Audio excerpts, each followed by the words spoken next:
If you're a content creator, you will face negativity, whether it's from people on the internet, people who you know in real life, or even just your own thoughts. Negativity is just a fact of life. Well, I'm here to tell you negativity is not only a necessary part of your creative journey, but it's actually something that you should actively seek out. Hey, I'm Reed Wilking, and my goal is to enable creators like you to pursue their creativity without limits. So look, I know what I'm saying is going against the grain, so first I want to clarify what I don't mean. Take Logan Paul. He's a classic example of someone who knows how to build a following based solely off negativity. For him, any attention is good attention. He initially gained some momentum on the platform Vine, and while a lot of his content was innocent, there was a good portion of it that centered around him sort of acting obnoxious in public. Well, after Vine died out, then Logan took to YouTube, and he took his annoying persona to a completely different level. I'm sure you all remember the Japan incident. Logan uploaded a video on December 31st of 2017, and in it he entered Okigahara Forest in Japan. Unfortunately, this forest is known for being a frequent site of people who take their own life. When he encountered the body of a victim in that forest, instead of taking on a somber tone or even turning the cameras off entirely, he decided to make jokes. I mean, the online backlash was insane, and you'd think that would have been the end of Logan Paul's career, but for him, any attention is good attention.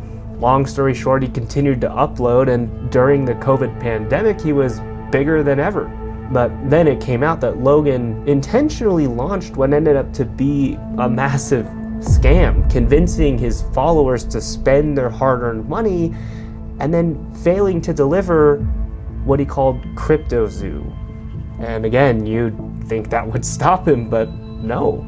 Logan has over 23 million subscribers, has a wife and child, and now enjoys a thriving career in the WWE. So what, am I telling you to be the next Logan Paul and just to be so actively offensive that you make an entire career off of negativity? Absolutely not.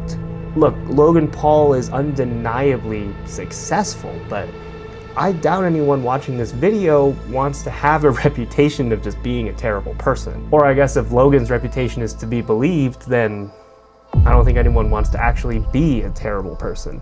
And that's my first point. Don't build a career based solely off of negativity. Well, there might be some people watching this video that find this idea pretty tempting. It's easy fame. You just be offensive and watch the views roll in. But look, it isn't 2017 anymore. The internet's already seen Logan Paul. We're more desensitized to that kind of content. And furthermore, there are countries who are actually a lot better prepared on how to handle situations like this. Take Johnny Somali as an example. He gained a following based off of traveling to foreign countries and then essentially being as obnoxious and offensive as possible. And it definitely garnered him quite a bit of negativity, and with that came a lot of attention. But unfortunately for Johnny, his story isn't exactly like Logan Paul's. See, he was caught in a controversy where he was shown posing with and even kissing the Statue of Peace in Seoul, South Korea.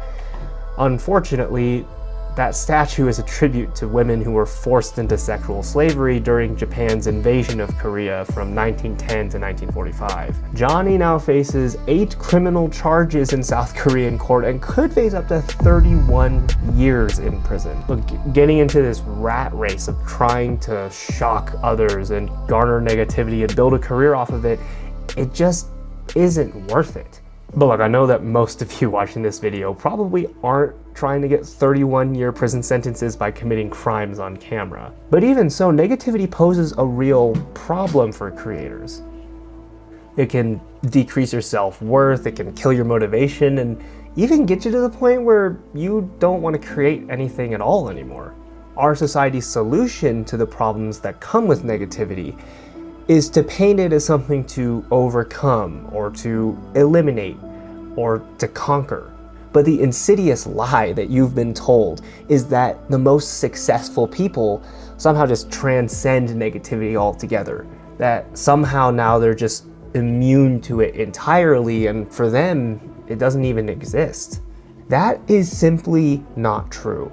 Take Jesus Christ, and regardless of what you think about the guy, he's undeniably one of the most influential human beings of all time. In John 15:18, Jesus tells his disciples, who are his closest followers, "If the world hates you, keep in mind that it hated me first." Later in Luke 22:44, we're told that being in anguish, Jesus prayed more earnestly, and his sweat was like drops of blood falling to the ground. And finally, he died in disgrace in the presence of a bunch of people who hated him.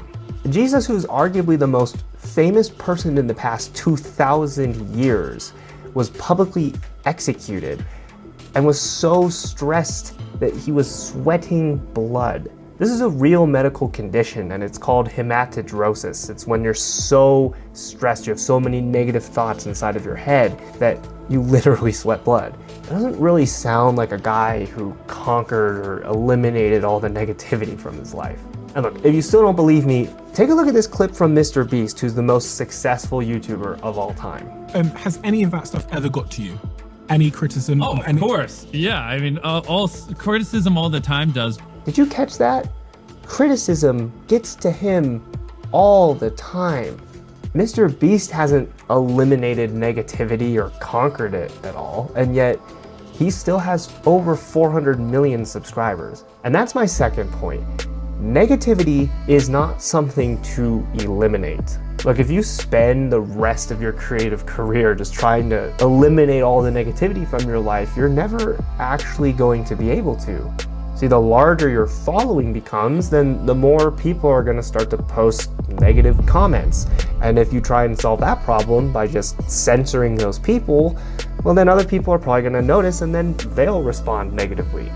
Or let's say your channel stays small and it's not large enough to be getting a whole lot of hate. Well, maybe you'll encounter some negativity in real life because people are going to ask and want to know, hey, how many subscribers do you have? How many followers do you have?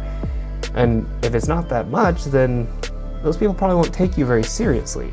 And either way, if you could cut out every other person who says anything negative to you, can you really eliminate all of the negative thoughts that happen inside your own head? Eliminating negativity or overcoming or conquering it is an impossible task as a creative, because the only way to accomplish it is to never create anything again. But what are you supposed to do when you work so hard on a video, you publish it, and then you get that hate comment that just ruins your day? Or if you're someone like me and you've been trying to pursue a dream of doing content full time, but you're too embarrassed to tell a lot of people because you're not going to be taken seriously. Or maybe even someone you care about comes across your channel and you can just tell that they don't like your videos that much. Enter Alfred Adler. See, you probably haven't heard of him, but you probably have heard of one of his contemporaries, Sigmund Freud.